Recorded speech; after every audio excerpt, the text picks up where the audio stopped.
Bom, gente, a gente está aqui para conversar com vocês e meu nome é Luiz Otávio Sintra Vezum, sou médico pneumologista e a gente está fazendo uma live a respeito de distúrbios do sono.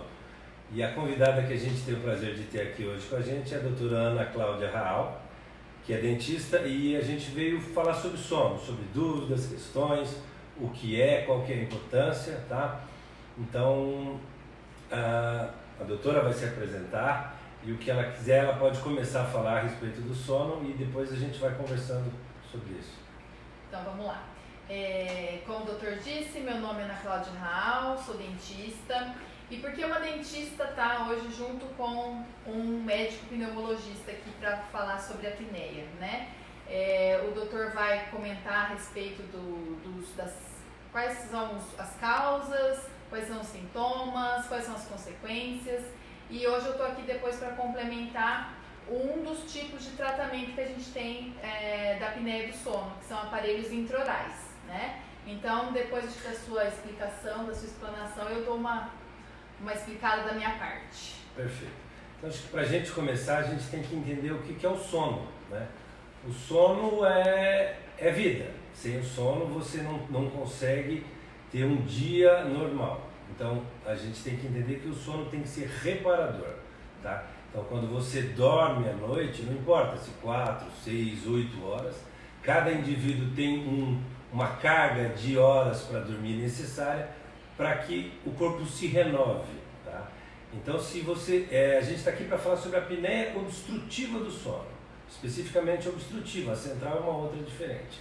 Então, se a gente começa pensando que esse paciente não tem um sono restaurador, ele acarreta uma série de consequências na vida do paciente, tá? Então, importante, número 1, quando suspeitar de apneia obstrutiva do sono?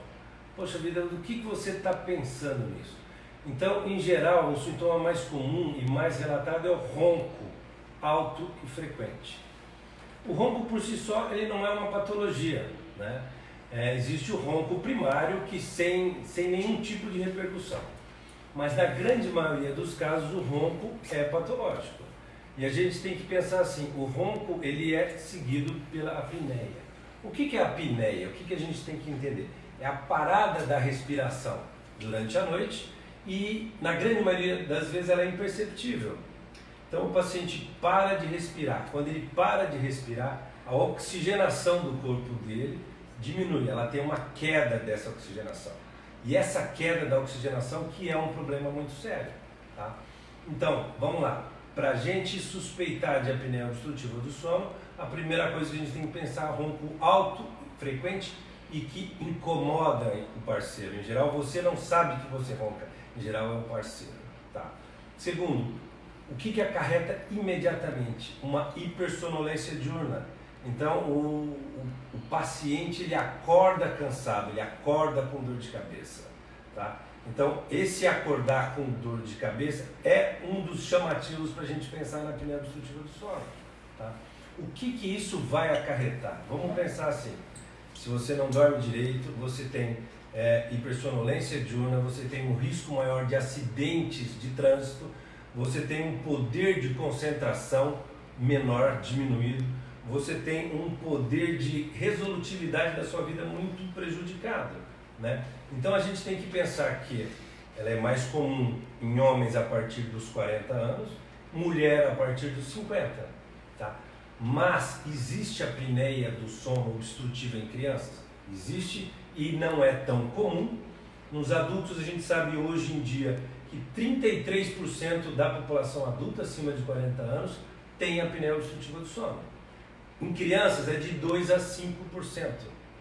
E diferentemente dos adultos, em crianças a maior incidência é nas crianças que têm uma amígdala aumentada, um pescoço curto, tá? Então realmente... E a correção nas crianças é diferente. Você consegue fazer o exame na criança, tá? Que é um pouco diferente do adulto, mas você consegue fazer, tipo, se você tiver essa suspeita, e dentro dessa suspeita você vai partir para uma polissonografia, tá? E nos adultos, nas crianças, o que eu acho que é interessante? Quanto mais cedo o diagnóstico for feito, menos prejuízo vai ter no desenvolvimento dessa criança. Então você imagina uma criança que tenha um déficit cognitivo, uma dificuldade de concentração, uma irritabilidade, a professora acha que ela não tem rendimento adequado na escola, a primeira coisa manda para um oftalmo, achar que é o óculos que não enxerga. Pode ser, mas na verdade você pode ser também que ela não respire direito. Ela não respira, ela tem apneia, e o que acontece com isso? O dia seguinte é um dia sofrido, é um dia com menor poder de concentração, e isso vai acarretando, fica uma criança mais tímida, uma criança que não tem o desenvolvimento adequado, e com simples perguntas a gente pode direcionar o exame e podemos fazer o diagnóstico mais cedo. Então, o que a doutora tem aqui para complementar, o que eu acho bacana, é que o sono é multidisciplinar. Hoje existe uma especialidade odonto do sono. Como na medicina do sono. Eu não sou especialista em medicina do sono, mas eu tive um interesse absurdo em estudar isso, porque ele impacta no dia a dia dos nossos pacientes, entendeu? Então, a quantidade de pacientes que eu vejo com apneia do sono e que tem vários tipos de diagnósticos e tratamentos disponíveis, mudar a coisa diferente, tá? Então vamos pensar assim, se você tem um sono não reparador, você tem uma qualidade de vida pior. Essa qualidade de vida, ela pode ser impactada de várias maneiras. O paciente pode ter arritmias cardíacas, hipertensão arterial não controlada, o diabetes não controlado, tá? Então são alguns dos detalhes, e outro que é importante entender, o risco cardiovascular aumentado, um AVC, um infarto. Então a gente não está falando sobre os distúrbios neurológicos, na verdade, nós estamos falando mais da apneia obstrutiva do sono, que enquadram o quê? Esse tipo, um risco cardiovascular aumentado. E com isso que a gente tem visto nos últimos tempos, a gente faz polissonografia aqui na clínica faz uns 5 anos, a tipo 1, que é a completa, com estudo neurológico inteiro, e de uns 6 meses para cá a gente teve interesse em fazer a tipo 3 e a tipo 4, que são polissonografias, estudos do sono, de maneira para a gente ver a apneia do sono obstrutiva. Tá? Então a doutora vai comentar alguma coisa da parte de odonto, pela suspeita clínica que a gente tem comentado agora, tá? E que é muito prevalente, principalmente em adultos, tá? E também tem criança, e que o tratamento são várias facetas do tratamento, tá? Então ela vai comentar com vocês alguma coisa a respeito da parte de odonto do sono. Isso aí. Muito bem explicado, doutor. Então, como o doutor disse, todas essas consequências, né, que levam a uma qualidade péssima de vida da pessoa. E como que eu, dentista, consigo ajudar? Nós temos vários graus de severidade, né, da apneia. Então, existem as apneias leves, existem as apneias moderadas e as severas. Então, o dentista, ele atua mais nas apneias leves e moderadas. Quando se trata de apneias severas, a gente já tem que partir para um outro tipo de tratamento, né, conhecido por CPAP, que aí é um aparelhinho diferente, que já não seria com o cirurgião dentista, né? Então, a importância de ser feita essa polissonografia, né, é justamente para a gente saber qual o grau dessa apneia, né? Existem casos de pacientes que me procuram, não só com apneia ou com um ronco primário, que a gente chama, muitas vezes a pessoa, ela ronca, mas ela não tem apneia, sim. Né? Então a gente consegue também resolver esses casos. Mas o aparelho, como que ele funciona? É um aparelho intraoral que ele vai protruir a mandíbula para frente enquanto estiver com o aparelho. Então, durante a noite, a pessoa vai dormir com esse aparelho, vai haver essa protrusão da mandíbula, né? Consequentemente, desobstrui aqui a via aérea, né? E então a pessoa acaba não tendo nem o ronco e nem a apneia, né? Então, como o doutor disse, a apneia é um problema que envolve muitos profissionais. Eu costumo dizer que o aparelho não é milagroso, a gente precisa de ajuda de muitos profissionais. Muitas vezes a pessoa está com sobrepeso, a gente precisa da ajuda de um nutricionista, né? O doutor tem uma nutricionista na equipe dele. Então Então a gente precisa de uma ajuda, né, de vários profissionais, né? Não é nada milagroso de ser feito só aquilo, pronto, acabou. Então a gente tem bastante casos, acho que a porcentagem de pessoas que têm apneia é enorme. 33% da população, no estudo de 2018, na cidade de São Paulo, com a população adulta acima de 40 anos. Então se a gente está aqui em 3, eu não tenho, porque eu já fiz, não sei se você já fez, um de nós 3 temos apneia, entendeu?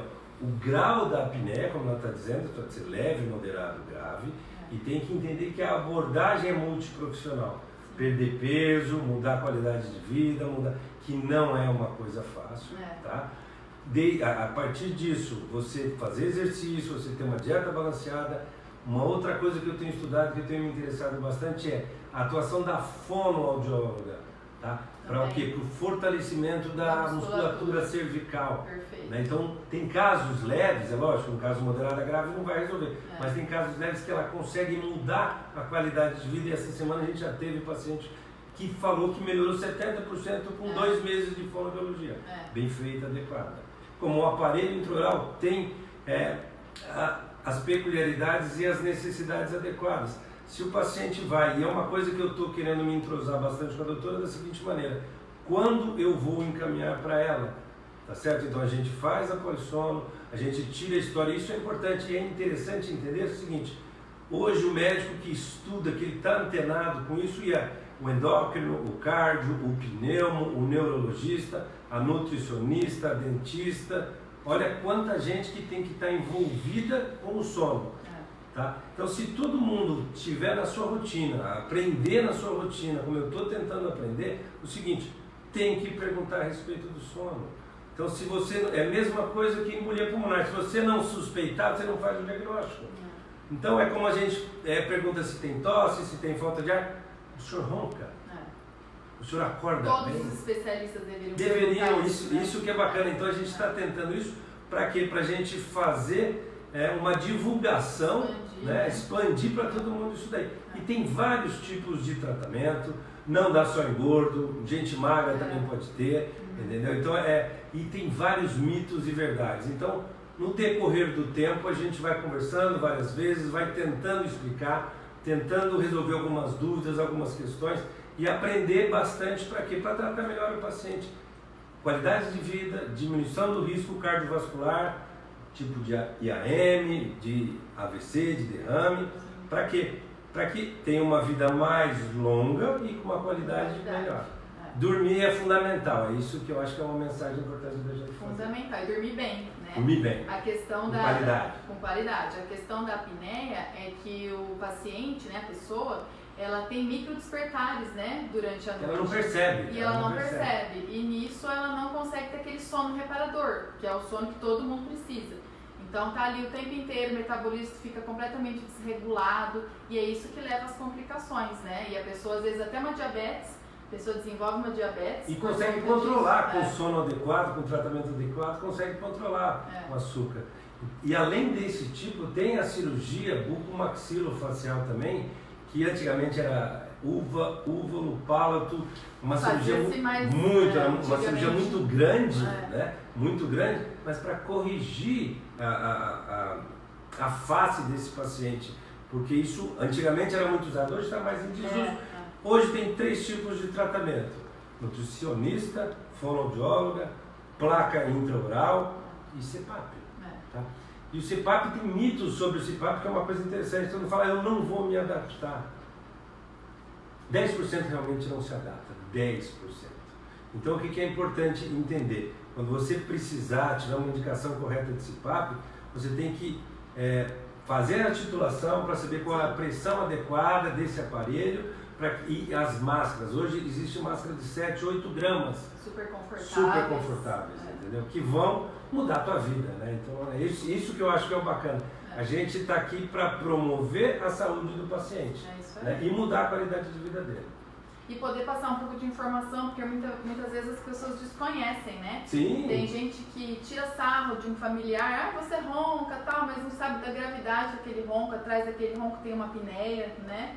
E isso daí é muitas vezes motivo de gozação e nem sabe da importância, né, do problema que aquilo lá pode estar acarretando na vida daquele familiar. Muito, né? Muitos problemas. E eu tive até agora, há pouco tempo, um caso recente de um conhecido meu que veio, fez o exame com a gente, domiciliar, inclusive, que tinha esse tipo de todo mundo, ninguém quer dormir com o cara, quando viajava, porque o cara era uma sinfonia, que roncava absurdamente, ninguém queria dormir com ele. E quando me passaram isso, eu chamei ele aqui e fizemos o exame. Fizemos o exame e foi constatado 100 eventos por hora. 100 quedas de oxigenação, para ser mais exato, 103 quedas de oxigenação por hora. Para a gente entender, até 5 eventos é normal. Ele tinha 103. Se em uma hora tem 60 minutos, ele mais de 2 vezes por minuto. Olha isso, quase 2 vezes por minuto, fazendo a conta correta. Entendeu? Fizemos o teste do CPAP, ele dormiu 3 dias com o aparelho. No quarto dia ele veio aqui e falou: doutor, eu nunca me senti tão bem. Não, é assim, né, a melhora. Na primeira semana você já sente uma diferença. Na primeira semana é absurdo, né, a melhora que a pessoa tem. Na disposição no dia seguinte, né, acorda disposto, né, nossa, é outra coisa. Só falando assim parece que a gente, né, mas é absurdo mesmo. A gente tem que suspeitar, gente, 33% da população tem, então é importante. Eu já fiz, quando a gente começou a fazer esses exames domiciliares, já fiz com todos os conhecidos meus, com minha mãe, com a minha filha, comigo, fizemos com um monte de gente, com a minha esposa, com um monte de gente que a gente conhece. Para quê? Para testar, para ver qual que é. E é importante entender, hoje na Europa, nos Estados Unidos está começando mais, mas na Europa, na Austrália, o que se faz mais? Polissonografia domiciliar. Porque se a gente esperar no Brasil a quantidade de centros especializados para fazer a polissonografia, que a gente fala tipo 1 ao completa, demoraria 330 anos para fazer em todos os pacientes que têm necessidades. 330 anos. Olha que absurdo. Coisa, né? E a gente com isso está conseguindo popularizar esse exame e fazer o diagnóstico mais correto. Então eu acho que é o começo de uma parceria que a gente está fazendo. Depois a gente vai trazer uma nutricionista, vamos trazer uma fono. Tirando algumas dúvidas. Tirando dúvidas. Então, uma vez cada 15 dias, 10, 15 dias, a gente vai voltar a falar e a gente vai entrar com perguntas e respostas para a gente tentar esclarecer para os outros o que a gente tem aprendido e que a gente pode ajudar todo mundo que tem que não é brincadeira, o ronco não é brincadeira. Não é brincadeira. Isso que eu acho que é legal. Eu acho assim, tem alguém fazendo alguma pergunta, tem alguma pergunta que a gente não tenha respondido, que a gente possa... Tem a Cida Vieira perguntando onde tratar. Onde tratar? É isso. Primeiro, onde fazer o diagnóstico, na verdade, né? A gente não está assim para fazer a propaganda em si daqui, que a gente está para tentar. Então, assim, você precisa procurar um médico, tá? Em geral, um médico, o certo seria um especialista do sono, e a gente não tem nenhum especialista do sono aqui na região, tá? Mas um médico que esteja envolvido com o sono, para poder examinar, para poder fazer realmente o que a gente chama na escola de anamnese, a história, examinar o paciente para depois ter a indicação desse exame. E a partir desse exame que a gente faz o diagnóstico e vê qual é o tipo de tratamento que você está enquadrado. O Ayrton perguntando onde ele vai primeiro, no doutor ou na doutora? Tanto faz, ele vai ter o mesmo resultado, tanto em mim quanto ela. Não, na verdade eu acho que o interessante é ele passar primeiro para o doutor, fazer um exame de polissonografia, né? Para depois a gente constatar realmente que a apneia, que é qual o grau de severidade, para daí a gente poder, se for o caso de uma apneia leve ou moderada, como eu disse, a gente vai conseguir te ajudar na parte, né? Assim, eu vou conseguir ajudar, né? Se for severo, depois a gente vai indicar um outro tipo de tratamento. Né? A Évila falando aqui que minha mãe ronca, misericórdia, precisa tratar. Deixa eu ver aqui, mano. Tem gente que não aguenta. Tem a Cláudia Lopes falando, na clínica AB1 faz exame de apneia do sono? Fazemos. Sim. Deixa eu ver aqui mais. Tem uma aqui, ó. Como é o nome desse médico? É de Birigui? É o doutor... Meu nome é Luiz Otávio Sintra Vezu, sou de Birigui. Sou de Araçatuba, na verdade, mas estou em Birigui faz 20 anos. Legal. Certo, a Ruth dando boa noite, doutor. Ruth Gouveia. O Arthur dando boa noite. O Ayrton Pereira, quem eu vou primeiro, nós já respondemos. Vamos ver quem mais. O legal é Marcos assim, ó. Pena dando boa noite, doutora. Então, o pessoal aí que já... Nossos pacientes também lá Nos da clínica, nos acompanham, acompanhando. Então, assim, eu acho que o legal hoje foi uma primeira live nossa. Sim, primeira né? vez na vida, na verdade. Primeira vez. Então, assim, vão surgir dúvidas, com certeza a gente vai receber tanto na página da Clínica do Doutor, como na minha clínica, a Policlínica Raal. A gente vai receber dúvidas, com certeza, durante a semana, amanhã, hoje já vão ter pessoas perguntando, né? Sim. E aí, numa segunda oportunidade, a gente também pode tirar outras dúvidas e ir mais a fundo em algum ponto. Um né? detalhe que passou desapercebido, Algum alguma detalhe, coisa, né? A mais. Né? E aí a gente vai tirando essas dúvidas, né? Vocês podem ir mandando para nós, que aí depois a gente, numa próxima oportunidade, como o doutor falou, de tempo em tempo a gente vai estar se reunindo e trazendo mais gente aí para complementar. Sim. Fazer uma mesa, na verdade. Uma mesa, fazer uma mesa é. com cardios, com endócrinos, com nutricionistas, fisioterapeutas, com todo mundo que está realmente envolvido com isso daí, bacana. É, muito legal. Então, o primeiro passo, na verdade, é hoje, né? Então, acho que vai ser legal, vai ser elucidativo para o paciente, tá? E é isso, a proposta nossa é essa, realmente ampliar o conhecimento da medicina e da odonto do sono, né? Isso aí. E a gente está à disposição para outras perguntas, né? A gente quer complementar mais alguma coisa? Podemos agradecer a presença do pessoal. Eu acho que de complemento não, eu acho que é mais ou menos por aí, a mensagem é essa, existem vários detalhes, várias coisas, mas que não cabe nesse primeiro momento. Esse primeiro momento é para a gente se apresentar como um grupo que a gente começou a formar agora, tá? E acredito que vai ser positivo, tanto para a gente quanto para os pacientes. Vai ser uma coisa que vai forçar a gente a estudar, a procurar detalhes, para poder responder melhor os pacientes e para poder tratar melhor. É isso aí. Acho que é por aí. Com certeza. Então, a gente agradece a presença de todos aí e estamos à disposição para esclarecimento de mais algumas dúvidas, né? E eu acho que é isso. Sim. Certo? Mais alguma pergunta aí? Mais alguma coisa? Não. Alguma dúvida que não tenhamos esclarecido? Não? Eu acho que é por aí. Boa noite, bom dia, boa tarde, obrigado. Muito obrigada.